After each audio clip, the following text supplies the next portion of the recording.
for coming to the PSC Colloquium. It's a great pleasure for me to introduce to you Jordan Conwell.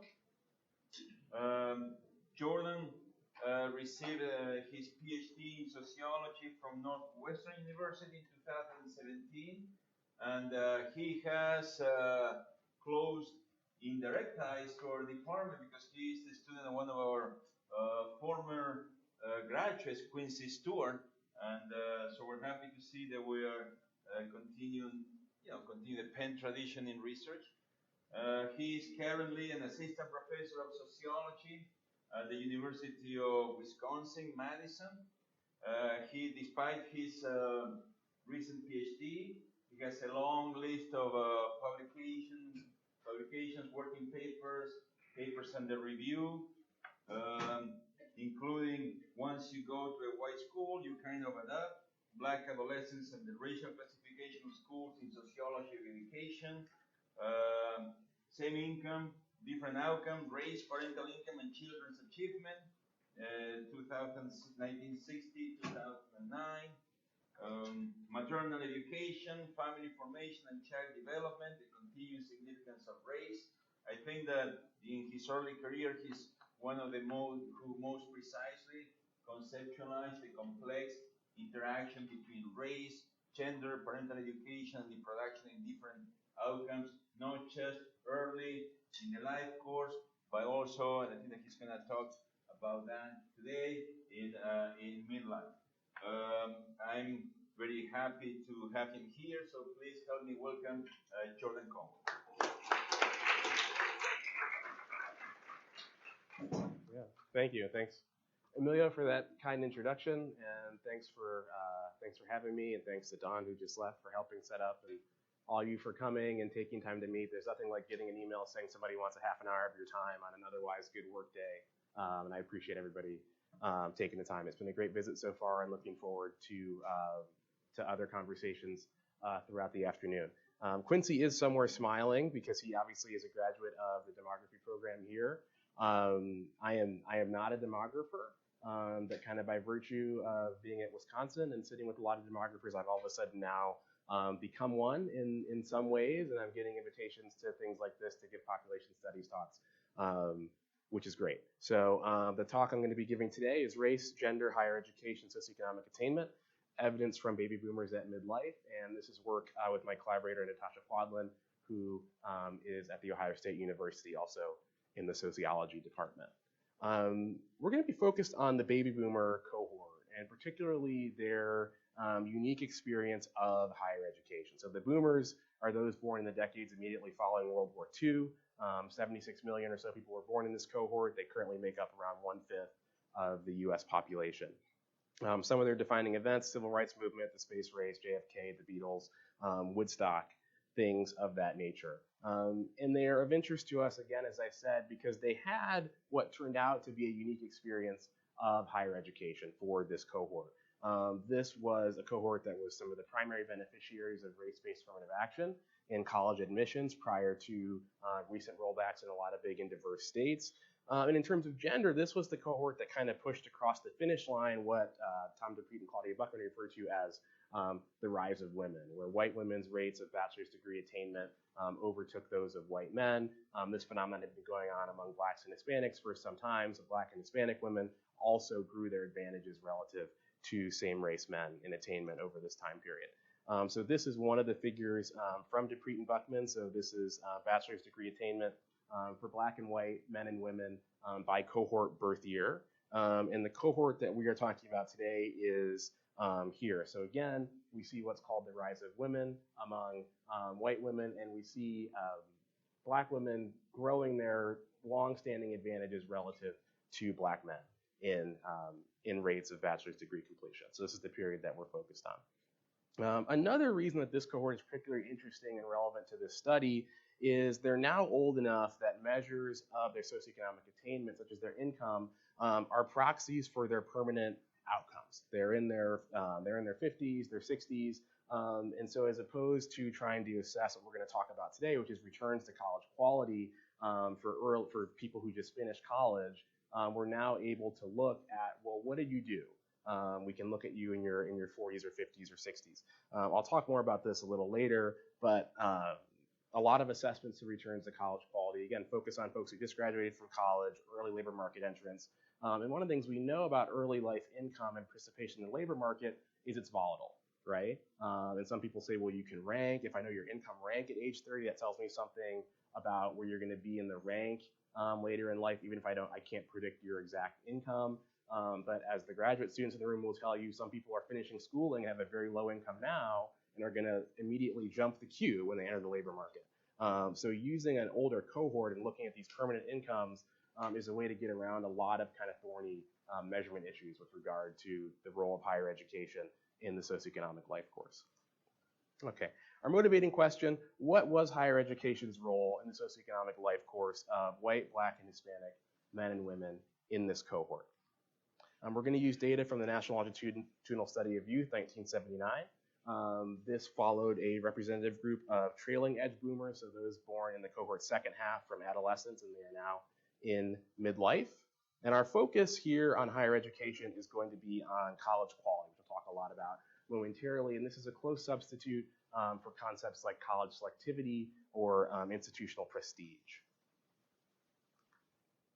We're also going to consider life course outcomes for those who did not attend college. And by doing this, we're going to take a whole cohort approach. We also want to know, were there racial and gender differences in the penalties, if you will, for not attending college in an era of expanded access for women and people of color. So I think demographers, this is something that sociologists would tend to limit the sample, so we only want to look at those who went to college. And I think the demographic perspective here, the population perspective, is, well, we want to look at how was higher education as a social institution embedded in this cohort's life trajectories. And so that should also include those who decided not to enter higher education at all.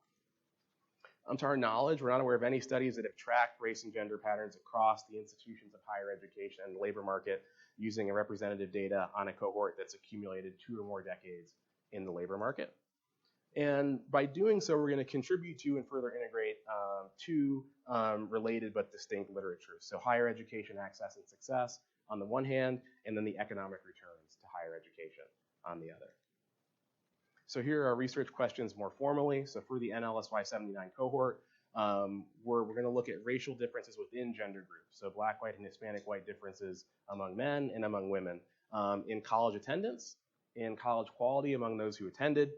We also want to know, did respondents' family background and academic credentials account for those differences? Then we want to know, were there racial differences within gender groups in the midlife income returns to college attendance and quality? And did respondents' family demographic and labor market experiences account for those differences? Theoretically, we're guided here by a combination of intersectionality and life course theory. So intersectionality, of course, the idea that characteristics like race and gender have structural and multiplicative effects on life chances. So not race plus class plus gender, race times class times gender. Methodologically, this means that our analyses should be including individuals who live at these intersecting structural locations. So actually including the subgroups who carry out their lives embedded in these stratification hierarchies. Life course theory, the idea that individuals and groups' lives play out in social and historical contexts in particular.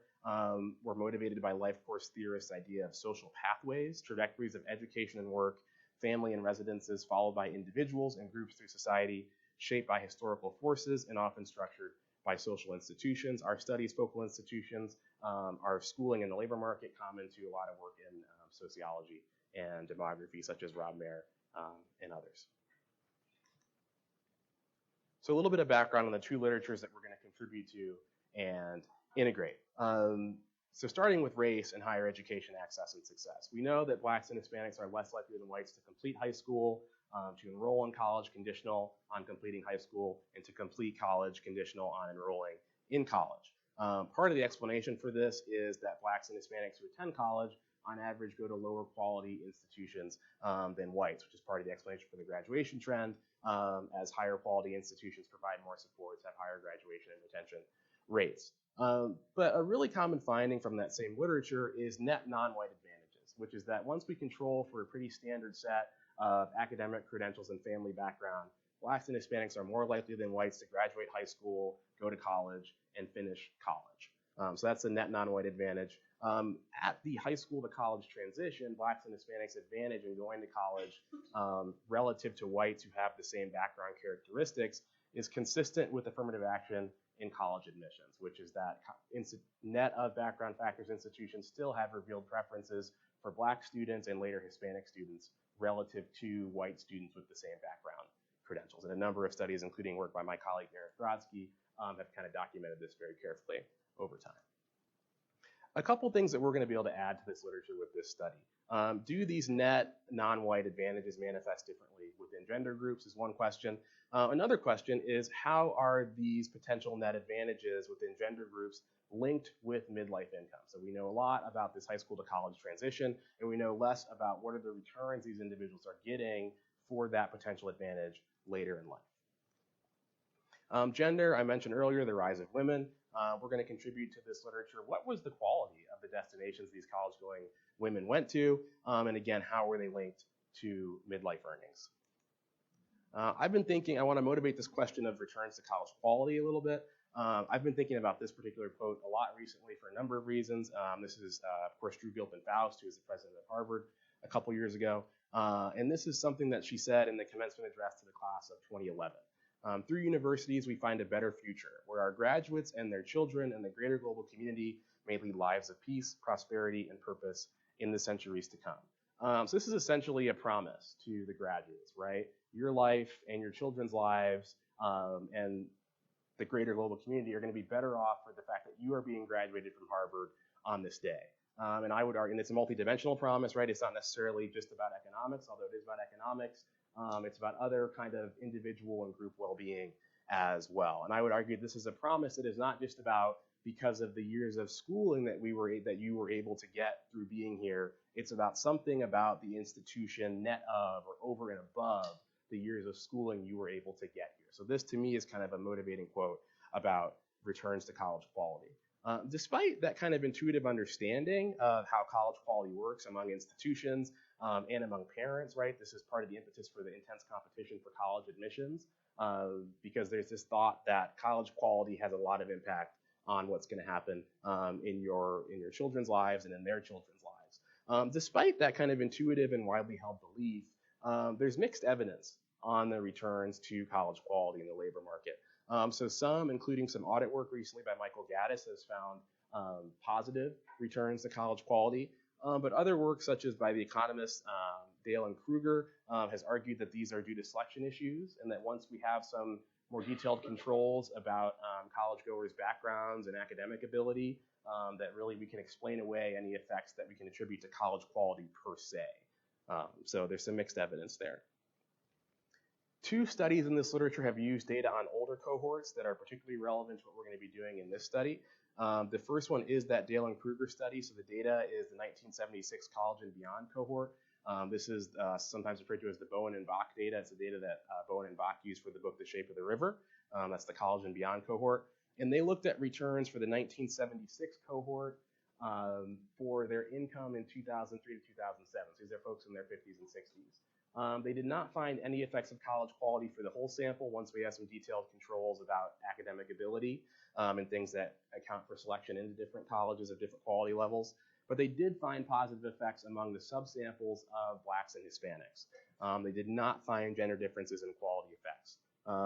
One of the studies of returns to college quality that has used the NLSY 79 data that we're going to use was by Monks, who used a 734, so a small number of college goers in the NLSY, and looked at the returns when they were still relatively young, between 28 and 36.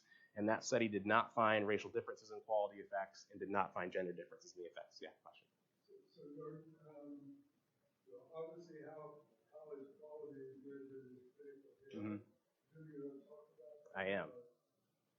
And is it uniform across these studies? Yeah, so we are using, we're going to be using the Barron's indices of college quality, so very highly most competitive, these things you're familiar with from the Barron's guides.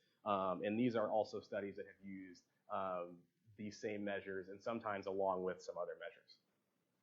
Yeah, but this measure is common across a lot of these studies. There are a number of limitations of these studies that I think we're going to be able to build on, that we're building on here. Both of these include small samples of non-whites. So for those of you who've read The Shape of the River by Bowen and Bach, that's a sample of a small number of elite colleges, including some elite historically black colleges and women's colleges. But the number of non-whites in the sample is pretty small because of the small number and range of college quality that they're considering. These studies also have little variation in college quality. We're trying to identify an effect of college quality in a sample where there's, very highly and most competitive, but not a big range of quality representative of the destinations that people actually go to. None of these studies include any variation in college attendance. So it's looking at these effects among attendees. We again want to take this kind of whole cohort perspective and look at the role of higher education in this cohort's experiences, including for those who did not attend. So we're going to contribute much larger samples of Blacks and Hispanics. We're going to talk about college quality ranging from community colleges to elite private institutions, and again, this whole cohort approach, including for those who did not attend. The data, we're using the Restricted Use National Longitudinal Study of Youth, 1979. 12,686 respondents who were 14 to 22 in the base year of 79. So these people were born between 57 and 65. They're the second half of the baby boom. We're going to be drawing on data from the base year through the 2014 wave when respondents are between 48 and 57. And our analyses are going to focus on 6 race gender groups. So white men, white women, black women, Hispanic men, and Hispanic women. Getting to some of the issues of measurement of college quality. In each survey wave from 1984 to 2012, NLSY asked respondents they could supply the name and location of the 3 most recent colleges they had attended. And the restricted use version of this data includes the FICE codes, Federal Interagency Commission on Education, or IPED's integrated post-secondary data system codes for these colleges.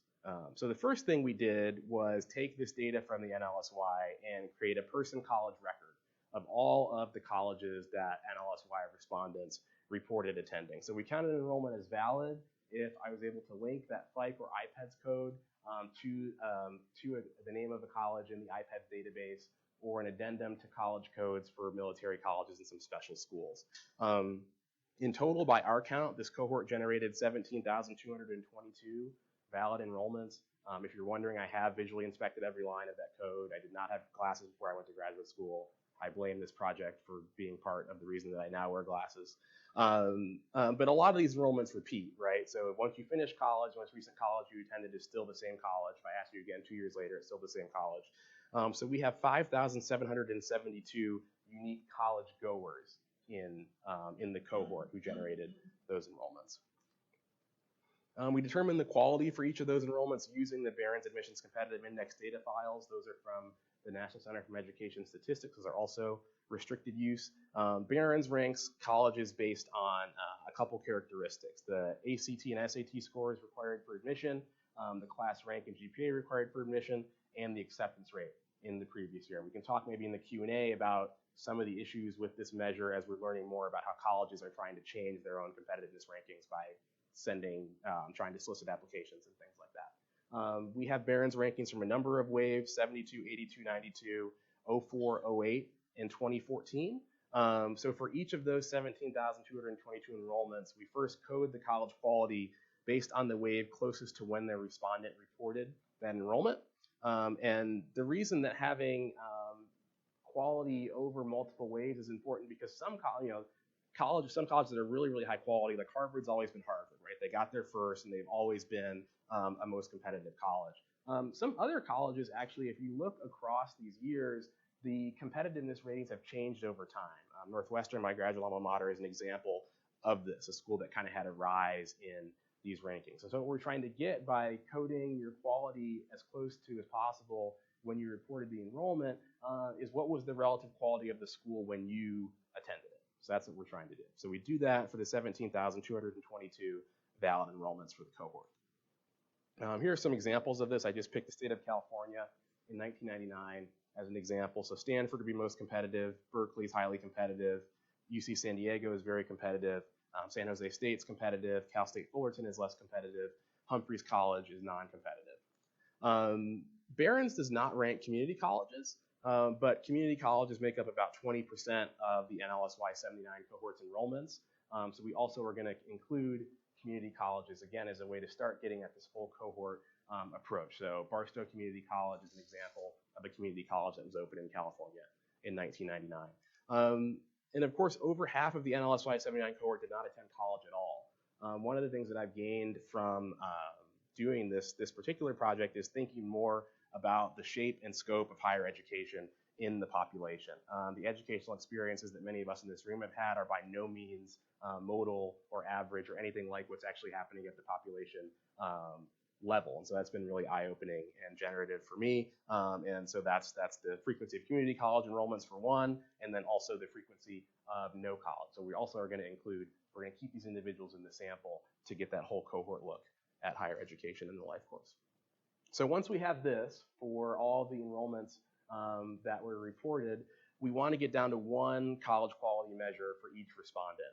And the way we do that is by taking the college quality from the last college that a respondent reported attending. For most, the first, highest, and last are often the same. You went to one institution, whether it was 2-year or 4-year, you took a shot at it, you got a degree, you didn't, and that was the end of your higher education experiences. But as we know, a lot of people have experiences at different institutions.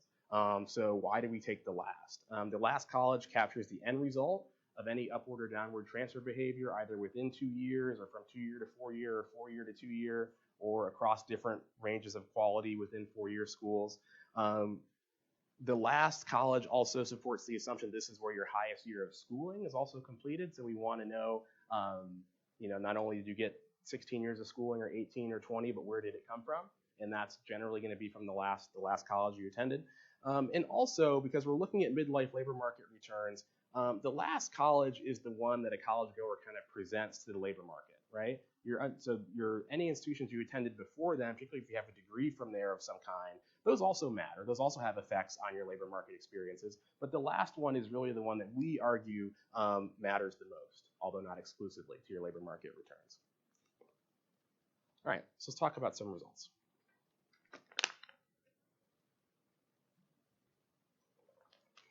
So again, we're looking at Black, white, and Hispanic white differences within gender groups. I'm going to first talk about college attendance and college quality among attendees. So for attended versus not, I'm going to show you some logistic regressions. First, just racial gaps in attending, and then I'm going to add controls for a pretty standard set of family background and academic credentials. And then I'm going to take just those who attended college and show you some ordered logistic regression results where models 1 and 2 are set up in the same way. So racial gaps in college quality among attendees, and then looking at those gaps net of a pretty standard set of controls that I'll have on the slides for you. Okay, so this is the descriptive statistics for men in this cohort. About half of white men did not attend college.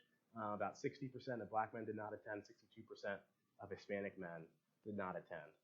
What this looks like in a logistic regression is like this: significant differences to Blacks and Hispanics' disadvantage in attendance.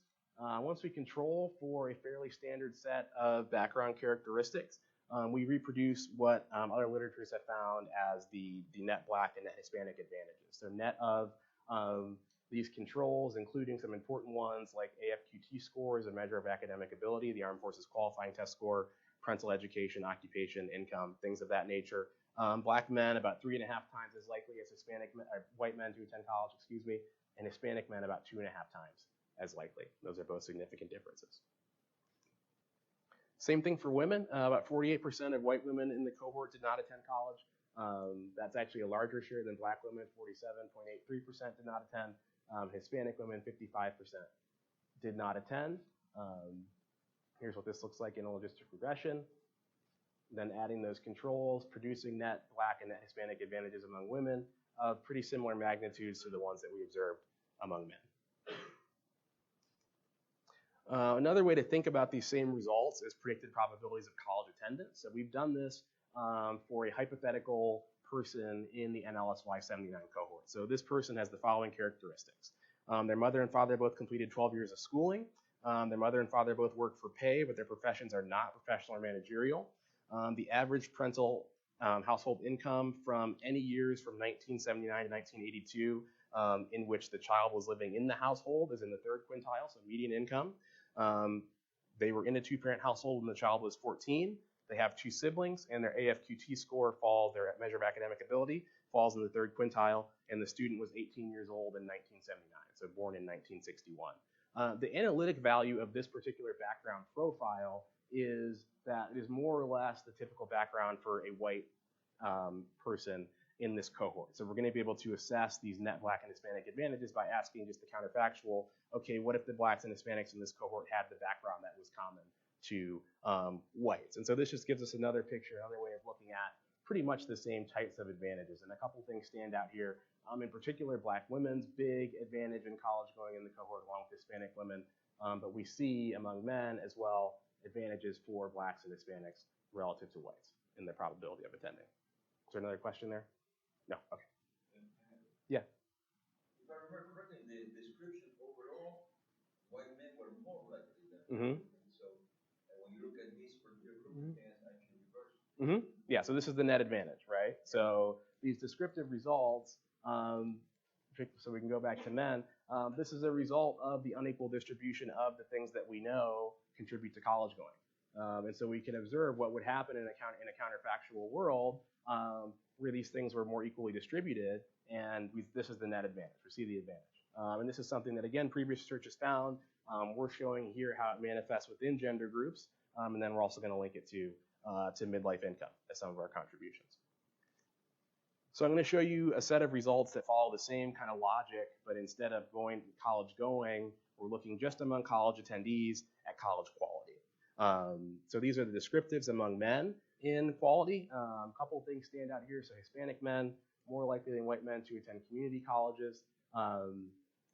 Black men more likely to attend non or less competitive colleges. And that difference comes out in a much smaller percentage of going to competitive colleges or very highly or most competitive colleges. Here's what this looks like in an ordered logistic regression. So basically what we're doing here is looking at where do you fall along the range of college quality from community to very highly or most competitive. And Black and Hispanic men are significantly further behind in that range than white men are. We control for the same set of background characteristics that we controlled for in the first models, and this does move Black and Hispanic college attendees to parity, to being equal with whites who attended college, but we do not produce any kind of significant net Black and Hispanic advantages, right? So we don't reproduce that significant advantage for college quality among attendees.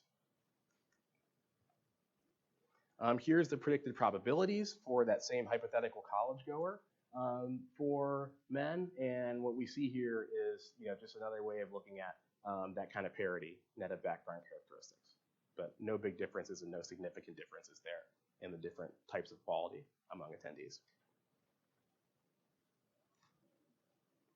Here are the descriptives for women. Black and Hispanic women significantly more likely than white women to attend community colleges, and then also the expected differences attending, say, competitive colleges and very highly or most competitive colleges. What this looks like in an ordered logistic regression, what we saw among men. A difference here in that for Black women, net of these background characteristics, attend colleges of significantly higher quality than white women. That's the only group for whom we reproduce that net non-white advantage in not only college attendance, but also college quality among college attendees. So here's what this looks like in the predicted probabilities of going to colleges of these different types of quality. And so this is manifesting here with Black women being less likely, lower likelihood of attending community colleges, and higher likelihood of attending competitive colleges compared to white women, as well as this group of very highly or most competitive colleges.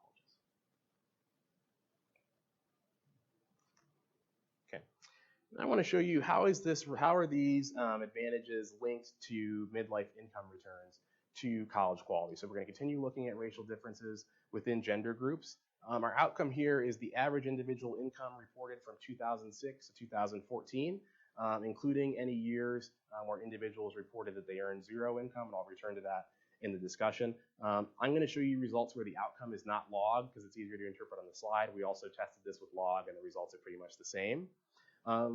We're using individual income as our focal outcome in this study to avoid confounding with any racial differences in assortative mating.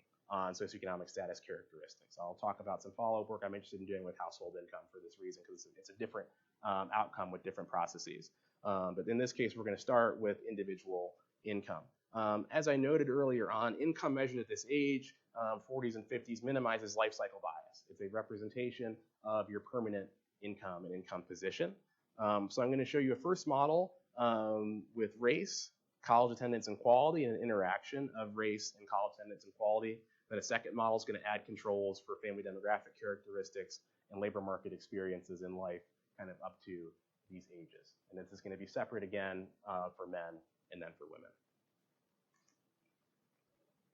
So here are results for men. The main effects of race are indexing those who did not go to college. So we see not controlling for any other characteristics. Non-college black men make approximately $20,000 less than non-college white men. Non-college Hispanic men make about $10,000 less than non-college white men. These main effects are indexing returns to college quality for whites. And we see the expected gradient in returns. This is telling us that these college quality measures are capturing something meaningful about these people and their experiences. Again, this isn't controlling for anything, so this is what we would expect to find. So for example, a white man who attended a community college reports an average income over this time period $28,000 higher than that of a white man who did not attend college. A white man who attended a very highly or most competitive college reports an income $111,296 higher than a white man who did not attend college. So the expected gradient in returns. We also find, at least for black men, significantly lower returns to college quality across the entire range. So for example, a black man who attended a very highly or most competitive college reports an average income over this period $41,394 less than a white man who attended a college at the same quality level. But of course, that's not controlling for a lot of different things that may influence these relationships. So we want to control for them and assess any differences in returns net of controls. So we add a bunch of controls. Again, these are not the background controls. These are now controls about your life at this time from 2006 to 2014. How much schooling did you complete?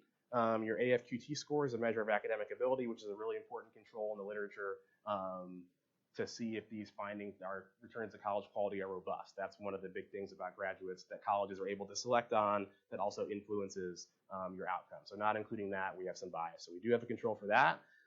Your average weeks worked per year over this time period, the share of years you were married, the average number of children in your household, which for these folks is relatively low because they're older, the share of years you resided in the South, the share of years your primary employment was for the government. It's trying to get some kind of measure of your employment sector.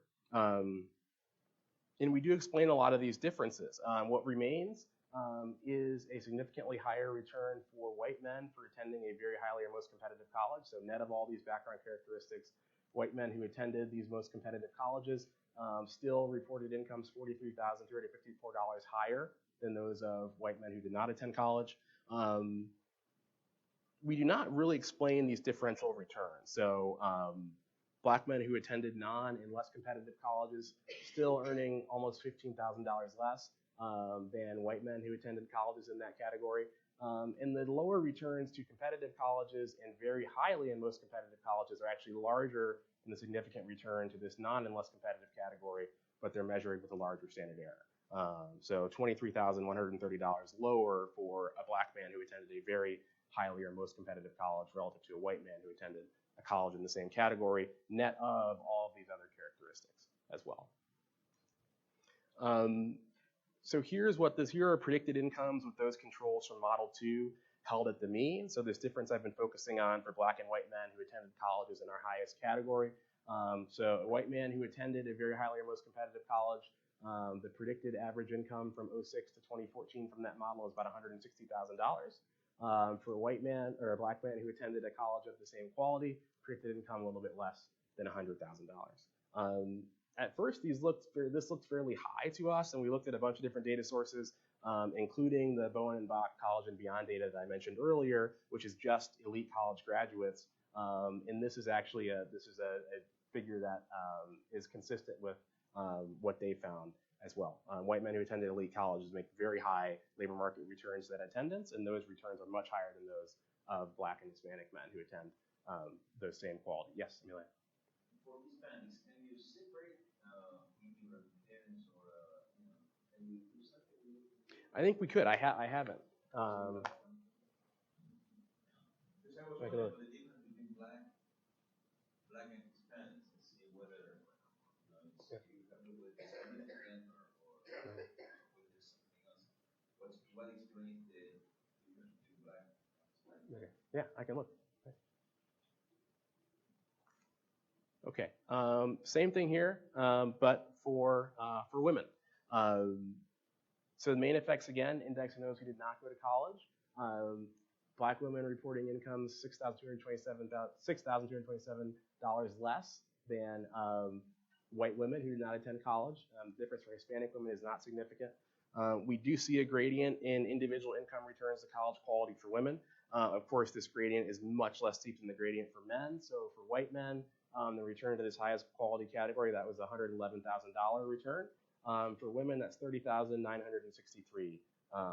So a much flatter gradient of returns. And in part because of that flatter gradient in returns, many fewer racial differences. The only one that's significant is black women's lower return to attending competitive colleges, $10,517 less than white women who attended colleges in that category.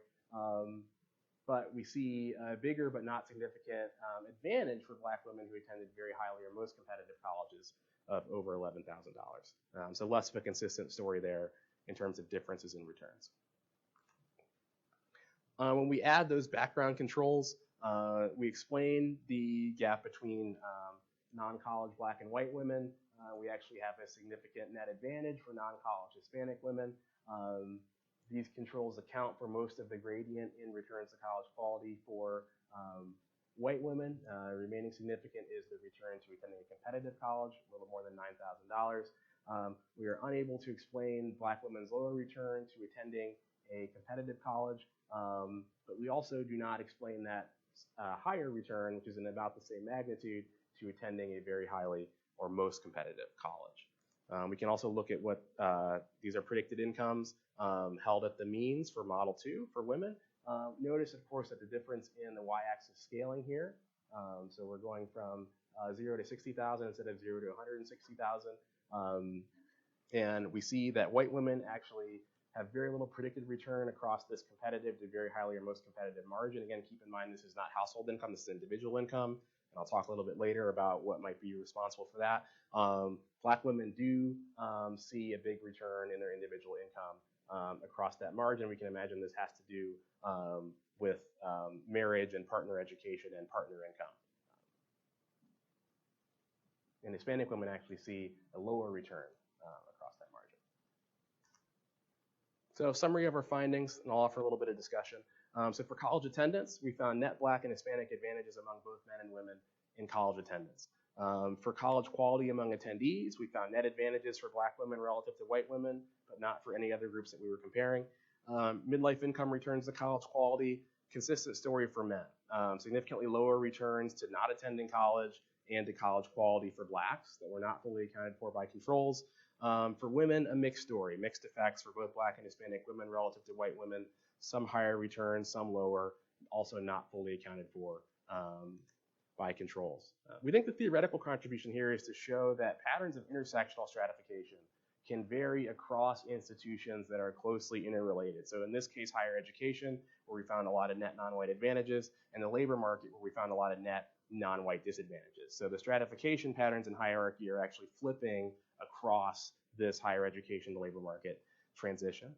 We feel that race and gender differences in the relationship between higher education and midlife income are a type of what Leslie McCall calls a complex labor market inequality. This is a labor market inequality based on a combination of characteristics that's not often thought of together, but that has a lot of implications.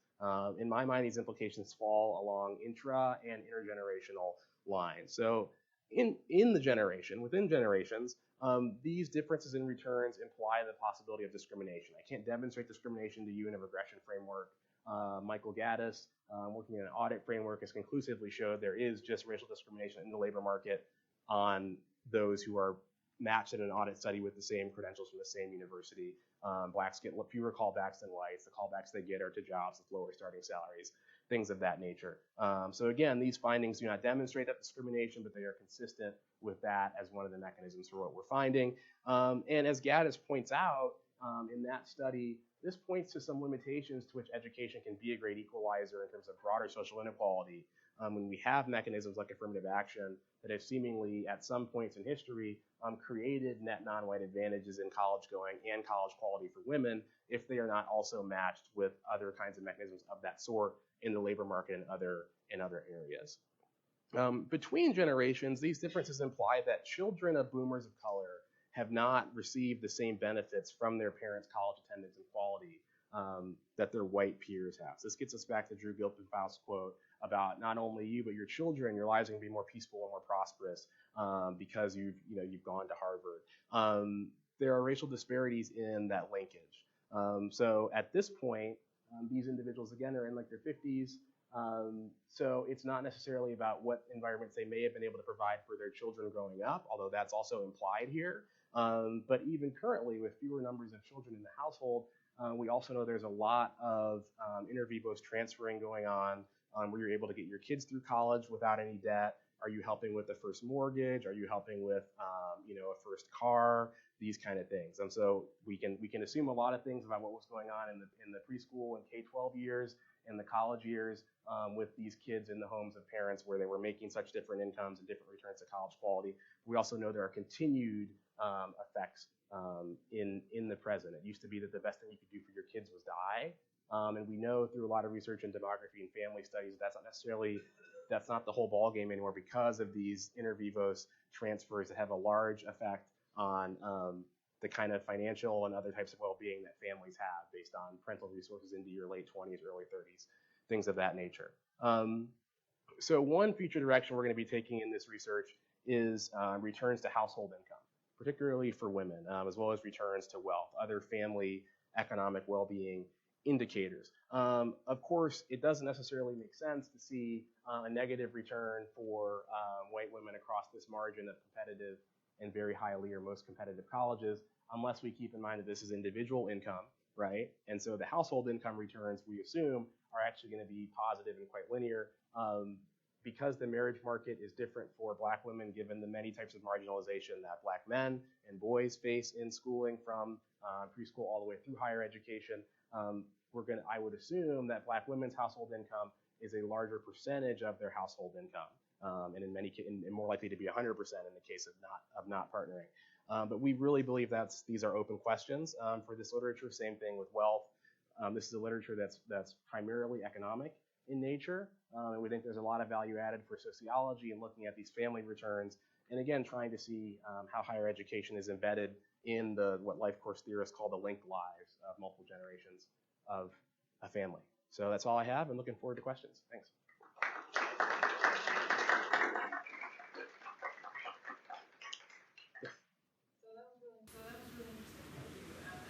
I certainly applaud you for leaving the book men and women together and not just saying, oh, we're going to have more complicated, so let's leave them out of the older stuff. But still, as I was looking at those numbers, I know that labor force participation is your future direction. But have you explored at all? I would expect that part of the reason to white women for that elite education as well, as you said, if you look at household income and higher, a lot of it is because they presumably have much less continuous work histories than Black women.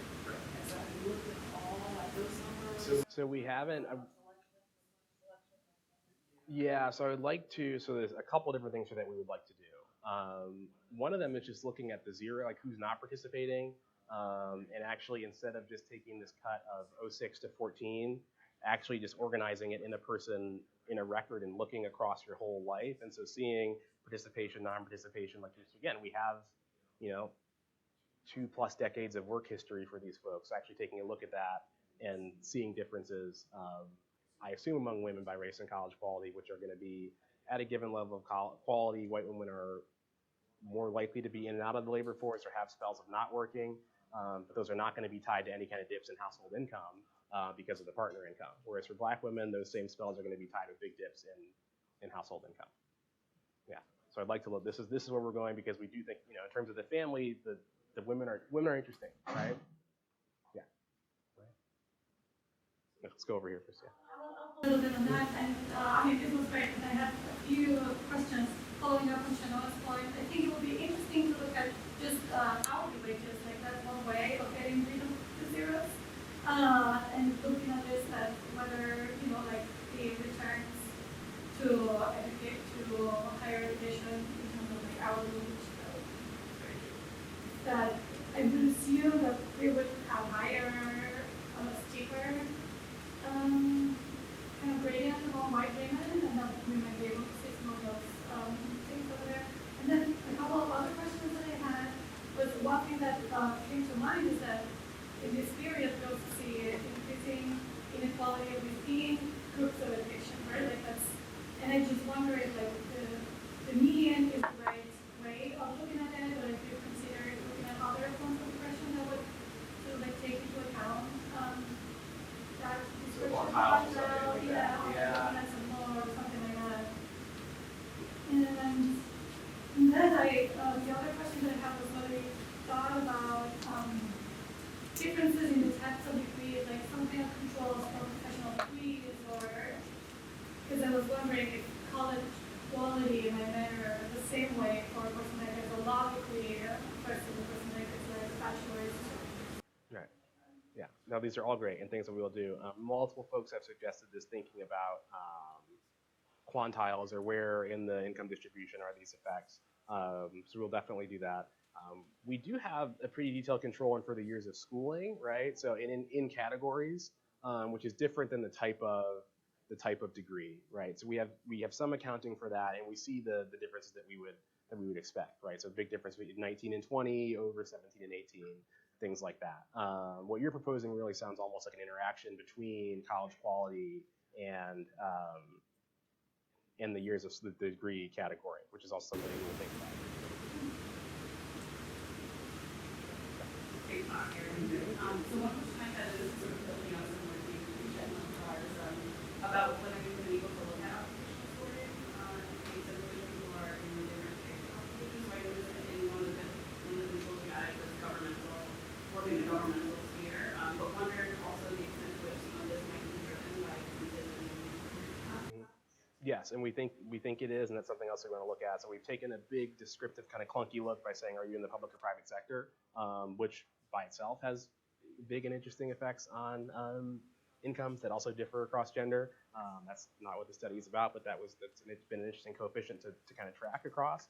But yeah, we want to look more at, is it that for white men, for example, going to high quality college is getting you into, something managerial in a way that it's not, or just looking at tracks. This is also where I think it's going to be worthwhile to actually look at income trajectories over a longer period of just, the entire working life. And is it something going on at first job, where the differences are? Is it the intercept of, or is it the slope over time? Like, is there different selection into jobs that have basically trajectories where the incomes are increasing or wages are increasing over the working life? These are all interesting open questions we want to look at. My second question was about, it's more just I want to hear your thoughts and feedback on this. So in both the sub and in the discussion at the end, you talked a little bit about what's been found as a black advantage when it comes to college, and I thought that this was a bit curious. It made the sort of theoretical linguistic choice, right? So like part of it is that you're controlling the way the pathway through which your stratification shapes one's educational trajectory, and I wonder if there's a way in which you think about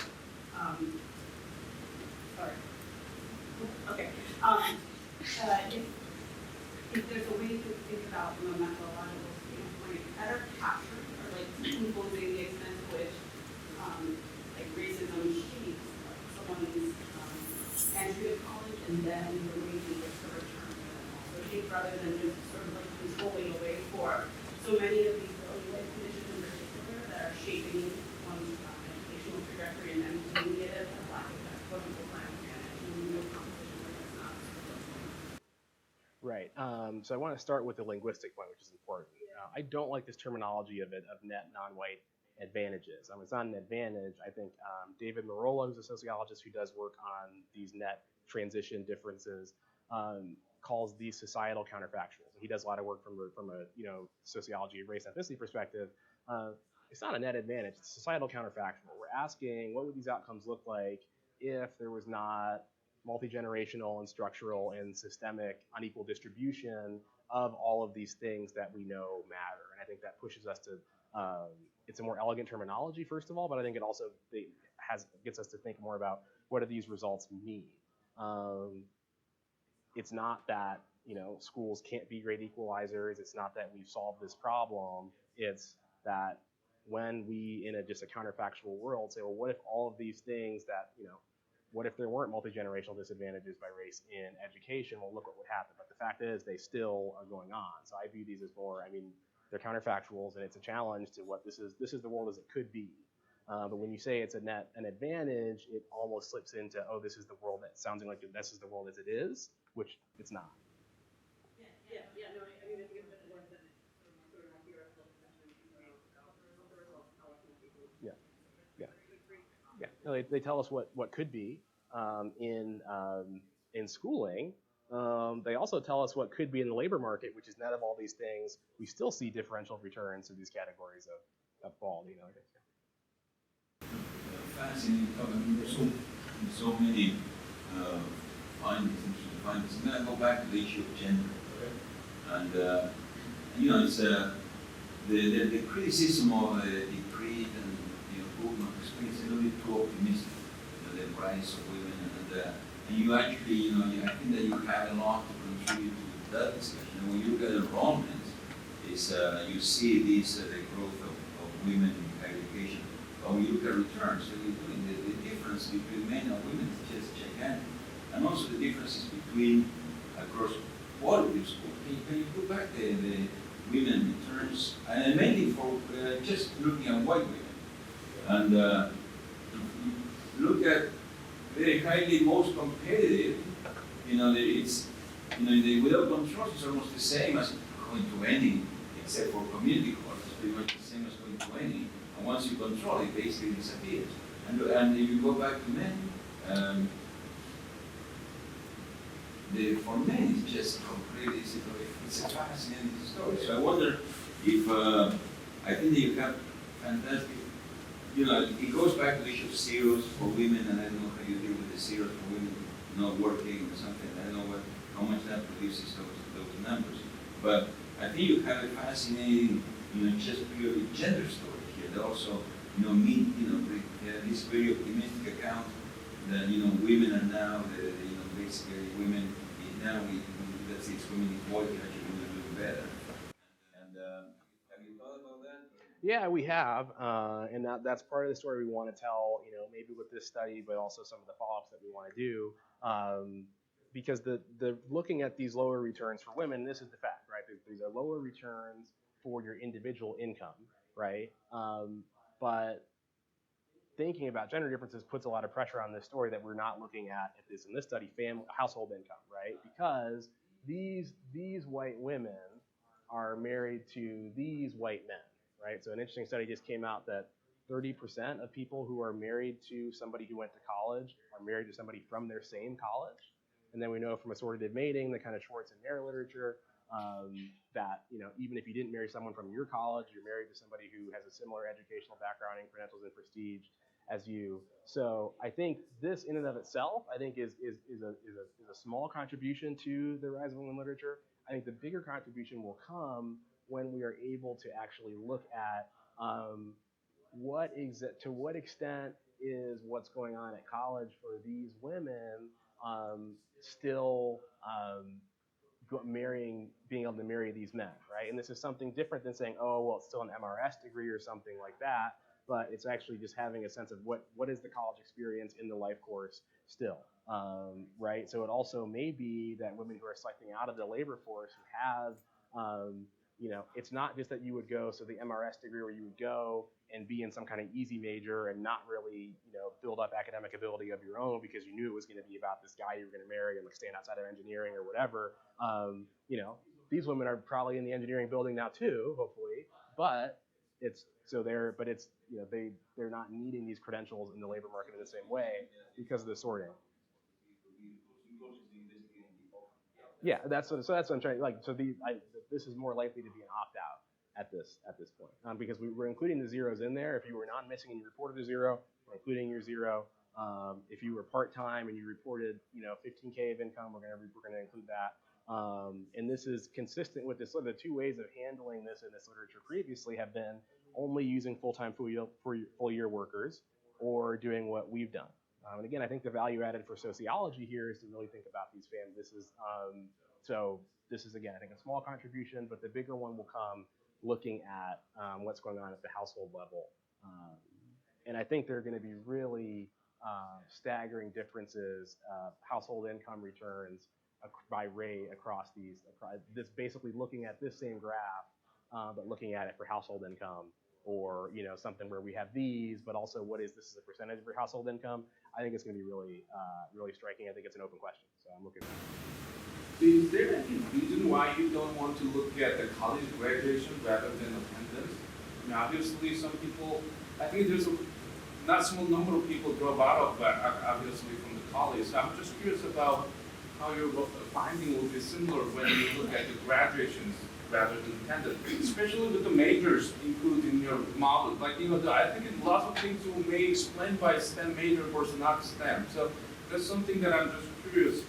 Another thing, probably this cohort, the baby boomers may not be applied too well to this, but how about the incarcerations? Like, what was the, I don't know, NSY actually does a good job to re-interview for those people out of the prison, but I'm just curious about if there's any concern about, like, you're selecting out those actually disadvantaged blacks, out of the samples, and even maybe it's underestimated. I don't know. I mean, how many actually are in the sample? But it'd be interesting.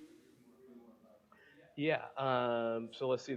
So college graduation. So we want a sense of higher education in the cohort's experience, right? And so for many individuals, as you said, part of the higher education experience is not finishing, right? It's dropping out. That was your experience of higher education. You went for however many years you went and didn't finish a degree. And so in these kind of models, these are based on controlling for educational attainment, right? So these are this is at the mean. So 15-something years of schooling. So it's not just college graduates, but these are predictions that are equalized on the amount of schooling that you finished. So I think that's the answer to that. Major, we've thought a lot about majors, and particularly STEM, non-STEM, as accounting for some of these differences. We view this in and of itself as a valuable descriptive story, and we think majors and some of these other things are really more of the mechanisms of what might be going on. That's something else we may want to pursue in future work. There are some difficulties related to the data of linking what was your major at that time at that college. That's what we really want to know, right? Not only did you major in STEM, did you major at STEM at Penn or Drexel or Temple or community college? So, but that's something we may want to look at. Incarceration. So NLSY does have some incarceration stuff. Brielle Bryan at Rice does some work on this and incarceration and wages across the life course using this data. I have a hard time getting my head around, basically incarceration. And also there's selection, right? And so I think we're still trying to figure out how does that story affect what we're looking at in terms of high academic achievers, high college quality, right? This is more of a theoretical thing about trying to figure out hidden potential. This is limiting potential, right? This is systemic disadvantage. But I don't think that's going to manifest in this, for example, particularly not for those who went to colleges and high quality colleges, because what incarceration does is prevent you from ever getting here, which is also a big problem, right? But I think that's a little bit separate. Okay. We run out of time. Thank you, Jordan. Oh, thank you.